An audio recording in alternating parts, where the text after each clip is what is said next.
But honestly, like when you get to calculus and stuff, just leave it like this. Don't make a simplifying mistake. They assume you can simplify. Don't prove them wrong. You know what I'm saying? Hey, hope you're not hating my guts. We are going for inverse functions. This is great. I love inverse functions because it's like algebra 1, algebra 2 to the max, baby. Bottom line, when it says, hey, solve for the inverse or find the inverse, what you're doing is you are taking the x value and the y value and flipping them, like taking x, making it y, taking y, making it x, and then solving for y. It's incredible. So much fun. This will put your solving skills to the test. Here we go. We're doing it with logarithms and exponential equations, which is a little bit trickier, but you can do it. I believe in you. Okay. Apparently, I've never been on live TV before. Okay. Here we go. This is going to be x equals log negative 2y. So how do I get rid of a log? I'm so glad you asked. What base is this? Oh, it doesn't have a base. It's because it's base 10, which means all we have to do is take both sides and raise them to the 10th power. If we raise them both to the 10th power, so 10 to the x and 10 to the log, whatever, right? The log and that 10 cancel out. This just becomes, let's do it in blue, this becomes 10 to the x equals negative 2y. It's that easy. It is that easy. I got you. All right, here we go. Solve for y. Divide by negative 2. Divide by negative 2.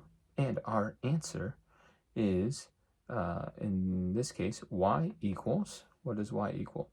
Y equals 10 to the x divided by negative 2. We have y equals this guy. All right, so first we're going to flip it, right? Here we go. This is x equals log of the 1/4, base 1/4, y to the 5th. Well, what we're going to do to get rid of log base 1/4 is we're going to take 1/4 and raise the whole thing to the power, right? So it's going to be 1/4 x equals 1/4 to the log 1/4 y to the 5th, right?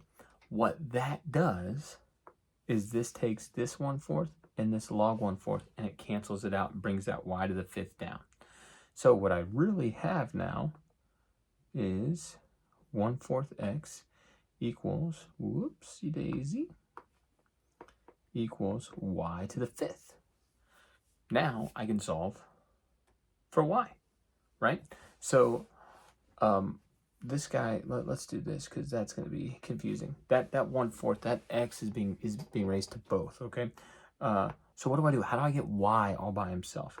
Well, I need to take the 5th root, right? If it was y squared, we would take the square root. If it was y to the 3rd, we would take the cubed root. Or to the 4th, we take the 4th root. Here it's the 5th, so we take the 5th root. So I need to take the 5th root of both sides. That leaves me with just y. And I don't, maybe you've noticed, maybe you've not noticed. I just love to spin the equation. You don't change any signs. You just take what's on the right, move it to the left. What's on the left, move it to the right. It's good. It's equal to, trust me. So I have y equals the 5th root of 1/4, all of that to the x power. You're done. That's it. I promise you. That's the answer. Now, you may see in your little worksheet or whatever, you may see it like this. Y equals 1/5 root of 4 to the x. And you're like, how is that the same? I'll tell you how that's the same. What is 1 times 1 times 1 times 1 times 1 times 1 times 1 times 1 times 1 times 1? It's just 1. And what's the 5th root of 1? It's just 1. So no matter what you do to that numerator, like 1 to the 5th root, to the x, it's never going to change its value. This is always going to be equal to 1. And so that's how they get that. if you want to simplify your answer. But honestly, like when you get to calculus and stuff, just leave it like this. Don't make a simplifying mistake. They assume you can simplify. Don't prove them wrong. You know what I'm saying? Same concept, same idea. Now we're just going to use logs to help us get there. All right. So we flip our x and our y, all of them. So x equals 5, 1 plus y plus 1 over 5y. This is where it gets a lot of fun, I think. Let's not go crazy. Let's not deal with this fraction. Let's multiply both sides by 5 to the y. Multiply by 5 to the y. So this is going to cancel out, right? That's why we did it. That's how we do it. So I have x times 5 to the y. I do it like that because I don't want to like mix it up, like think it's 5yx, not 5 to the y. Excuse me. So that's why I did that there. 5, 1 plus y. We can even do that in parentheses. So we do the same thing. Plus 1. Okay, so here I can subtract that 5 to the 1 minus y and get it over there, and then maybe we can figure something out. So I'm kind of running out of space, but that's okay. I can just we'll just ignore this guy for a second. All right. So, and you know what we can do? I'm running out of space, so we're gonna move it around a little bit. So I have x to the 5y equals 5 to the 1 plus y plus 1. Okay, now if I subtract 5 to the 1 plus y from both sides, here's what I get. We'll do it in blue. I get x to the 5y minus 5 to the 1 plus y equals 1. Okay, here's where factoring comes in big handy, and knowing your exponential properties, okay? 5 to the 1 plus y is the same thing as 5 times 5y. Okay, this guy, let's do it in red. I said red. This guy is the same thing as 5 times y, or 5 to the y. Because when you multiply, you add the exponents. When you multiply, you add the exponents. Ooh, okay, so wait a second. I have a 5y here. So if it looks like this, wait a second. I have a common factor that I can factor out. So I can take 5y out of here and multiply it times x minus 5. Oh my goodness, this is looking amazing. Now, this is where you can get a couple different answers on like your worksheet and stuff, but it's the same, okay? However you solve it, it's the same. You just need to finish the problem right, okay? Here, what I would do is I would go ahead and divide by x minus 5. So then I'm left with, and I'm going to move it down here, okay? I'm left with 5y equals 1 over x minus 5. Because I'm not afraid of fractions, and neither should you be. Okay, last two steps, okay? Last two steps. I need to get rid of this 5 to the y. I need to get rid of that 5 there. So how do I get rid of that 5 there?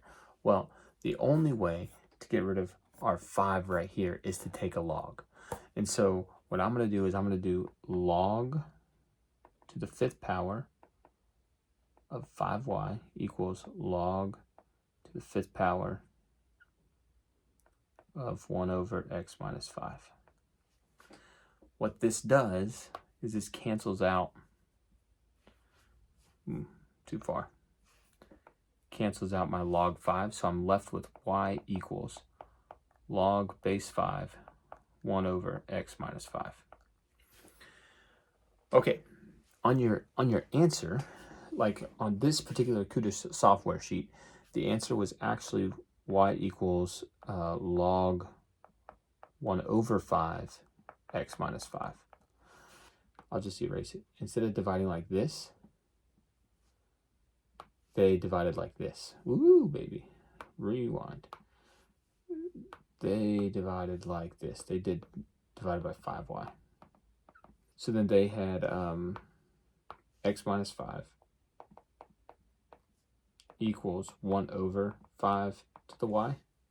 And then they took the log here.